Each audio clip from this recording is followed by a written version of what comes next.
Alors aujourd'hui, je vous emmène sur une île. Vous la connaissez sûrement si, comme moi, vous êtes fasciné par les paysages un peu inédits. C'est une île volcanique incroyable qui s'appelle Lanzarote. Elle se situe dans les îles Canaries en Espagne. Enfin, en Espagne, parce que ça appartient effectivement à l'État espagnol, mais pour vous la situer sur une carte, si vous prenez, vous voyez le nord de l'Afrique, vous zoomez sur le Maroc et particulièrement sur la zone du désert du Sahara, et ben là, voilà, un peu en dessous de Marrakech, sur la gauche, dans l'océan Atlantique, on est dans les îles Canaries et parmi ces îles, il y a Lanzarote. Si je vous parle de cette île dans ce podcast, c'est parce que j'ai envie de vous faire découvrir la vie d'un artiste qui est né sur cette île et qui en a fait son projet de vie. Ce monsieur s'appelle César Manrique. Alors vous allez voir, en fait, c'est fascinant parce que ce monsieur est aussi un autodidacte quelque part dans son métier d'architecte qu'il a fait. Vous verrez ça tout au long de cet épisode parce qu'à lui seul, il est à l'initiative d'une sacrée métamorphose de son île. Alors d'abord, quelle est cette île que César Manrique a utilisée comme terrain de jeu toute sa vie? Lanzarote, c'est une île donc volcanique, assez désertique. Elle est aussi appelée l'île aux 1000 volcans parce qu'en fait, il paraît qu'on peut voir tous les petits cratères éteints un peu partout. Les dernières éruptions auraient eu lieu au début des années 1700. Du coup, voilà une île au paysage complètement hallucinant parce que on a presque de la peine en fait à croire que ces paysages existent sur notre planète tellement certains endroits semblent lunaires et puis on pourrait même aussi parfois à certains endroits se dire que c'est presque des paysages martiens parce qu'il y a aussi beaucoup de montagnes aux teintes assez rouges, un sable qui est soit cuivré, soit noir intense. D'ailleurs, vous avez peut-être vu des images, mais les plages, l'eau, en fait, tout a une couleur mais complètement dingue. Et puis la lave, en fait, toutes ces coulées qui ont refroidi, qui ont créé des choses complètement folles, elles ont creusé des tunnels, des grottes, enfin, il y a plein de non-lieux un peu magiques qui ont du coup été utilisés en grande partie par ce monsieur César Manrique, vous allez voir. Alors, qui est-il en deux mots? Donc lui, il est né en 1919, donc sur l'île de Lanzarote. Il fait des études d'urbanisme et un peu plus tard, il va à Madrid pour entrer aux Beaux-Arts. Il y fait sa vie à Madrid. Il s'inscrit aussi parmi le mouvement du surréalisme. Et en 1964, il est invité à New York pour exposer ses œuvres. Et il va y rester 4 ans. Et à son retour, là, gros déclic, en fait, il se dit « Ok, bon, je rentre et je vais faire de mon île l'un des plus beaux endroits du monde ». Alors, je vous rappelle que ce monsieur est artiste et qu'à ce moment-là, donc pas du tout architecte. Ce podcast commence finalement ici, au moment, à la fin des années 60, au début des années 70, lorsque ce monsieur, donc César Manrique, décide d'entreprendre plusieurs chantiers sur son île. Alors là, quand je parle de chantier, enlevez-vous tout de suite les images de grues et d'autres grosses constructions qu'on pourrait avoir en tête quand on parle de chantier. Là, c'est vraiment tout autre chose. Et dans son cahier des charges, en quelque sorte, il avait des objectifs qui étaient non négociables. Le premier, c'était n'autoriser que la méthode de construction traditionnelle de Lanzarote.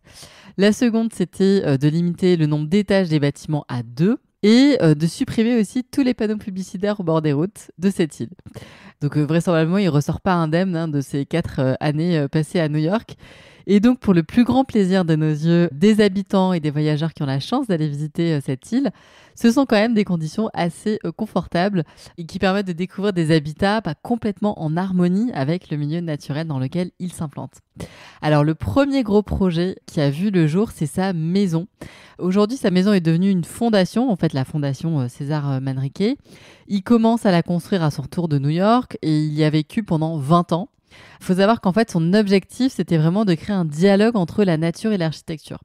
Parce qu'en fait, comme l'île est pleine de vestiges volcaniques somptueux, il a la merveilleuse idée de vouloir composer en fait avec ces magnifiques coulées de lave séchée et donc de construire sa maison autour de ces pierres volcaniques.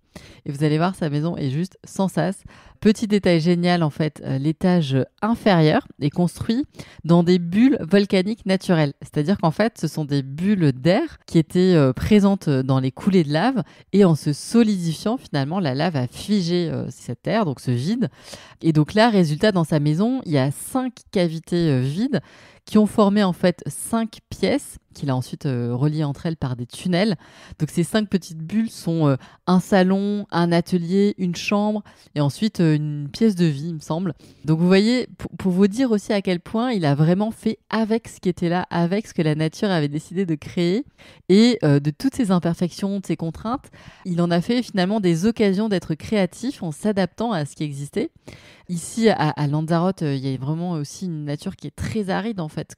Et quand on arrive au 2e étage, là, on a un habitat un peu plus traditionnel, vous savez, avec les murs blanchis à la chaux. On retrouve souvent ce type d'architecture aussi dans les îles Baléares ou en Grèce, dans les Cyclades par exemple. Voilà donc une maison complètement dingue où le blanc vif de la chaux vient contraster avec la pierre de lave gris anthracite, presque noire en fait, c'est vraiment incroyable. Et il y a même en fait des pièces où il a laissé pile à l'endroit de la fin d'une coulée, ce qui fait que quand on est à l'intérieur de la maison, on a l'impression qu'il y a eu une éruption volcanique après la construction de la maison et que la lave en fait est venue fracasser le bas du mur de la maison pour s'y arrêter quelques dizaines de centimètres après. C'est assez beau en fait. À nouveau, je vous partagerai une photo là de cette pièce sur Instagram parce que je pense que c'est assez chouette de voir un peu à quoi ça ressemble tout ça. César Manrique a de nouveau finalement rendu un peu vivante cette lave en quelque sorte. Elle fait vraiment partie de la maison parce qu'elle est la maison en fait. Et il a poussé aussi le contraste encore plus loin parce qu'il a créé un jardin. Dans cette terre volcanique, en fait, on y retrouve beaucoup de plantes peu gourmandes en eau, donc des cactus, de l'agave, etc.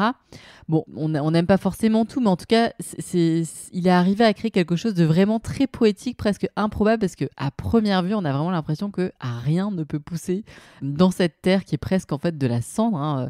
Et voilà, il existe finalement cette palette horticole qui arrive à pousser dans ces zones complètement extrêmes. Et c'est un peu un émerveillement total de voir qu'en fait, non, il y a quand même des choses qui poussent. Et puis, vous verrez aussi des photos à Lanzarote de vignes incroyables qu'ils ont formées dans des petits cratères comme ça. Enfin, c'est vraiment très, très beau. Donc, il y a aussi du vin qui est produit dans cette île. Et il y a un autre projet que j'ai trouvé super intéressant parmi tant d'autres, parce qu'il y a presque 10 lieux qui se visitent aujourd'hui de César Manrique. Et ce second qui vaut vraiment le détour, c'est ce qu'on appelle en fait les Jameos del Agua. C'est, alors accrochez-vous bien, en fait, lors de dernières éruptions volcaniques de l'île, il y a eu une énorme coulée de lave qui a formé un tunnel gigantesque de 6 km.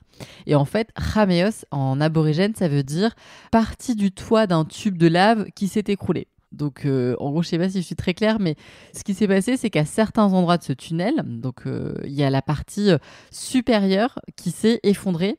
Du coup, ça fait qu'à ces endroits-là, on peut accéder à ce tunnel comme si on descendait en fait dans une grotte. Et là, c'est sublime parce qu'il y a certains endroits où il y a de l'eau, un peu comme une source en fait. Alors, c'est de l'eau salée qui est reliée à l'Atlantique. Hein. C'est vraiment sublime parce que la couleur de cette eau, elle est un peu aux allures de lac naturel souterrain, vous voyez. C'est complètement dingue. Et il y a d'autres endroits un peu plus loin dans le tunnel qui sont, eux, beaucoup plus secs.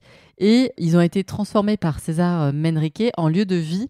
Donc il y a un restaurant, un musée, un auditorium, etc. C'est vraiment insolite.